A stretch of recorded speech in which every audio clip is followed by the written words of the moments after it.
ang spaying and neutering program po ay napakahalaga upang maiwasan po natin ang pagdami po ng mga biting incidents na nagiging problema po sa mga kaso po ng rabies.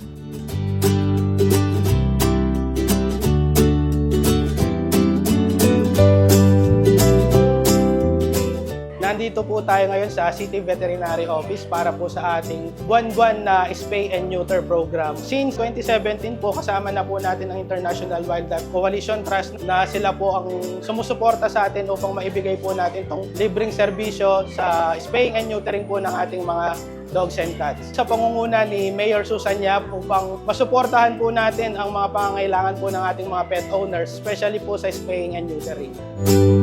Ako si Brenda Lagason. Pangalan ng aso ko si Jack. Si Jack ay 1 year and 2 months na kasama na namin na ito ay napakabait na aso. Makulit nga lang siya, pero nakakatuwa siya. Ang kagandahan na kaya pinakapong ko siya kasi para hindi siya lumalayo na nag-aasawa sa ibang mga aso. Tapos yung mga sakit, makokontrol yung sakit. Lalo pa siyang tataba. Po, ako po si Ara Marie Parco po, taga San Sebastian, Tarlac. Si JJ po, lagi po siyang excited. Lagi po nagwawag yung tails niya pag parating ka. Mabait po siya, tas jolly. Tas pag pinagsasabihan po, nakikinig po siya, makulit po siya kasi gusto niya po laging tumatakbo. Malayo pa po lang yung sinasakyan ko, tumatahol na po siya kasi alam niya na pong may magpapakain na po sa kanya. Nagpapasalamat kami sa IW City na meron silang programa sa pagpapakapon sa mga aso at pusa.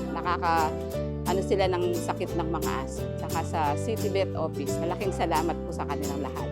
Big thank you po sa IWCT, sa City Vet din po and kay Mayor Susan Yap for this opportunity and this program to help the strays or the dogs and cats to have them neutered. Kasi it's expensive po and rare lang po sa government na i-considered ang welfare ng cats and dogs. So thank you po ng marami.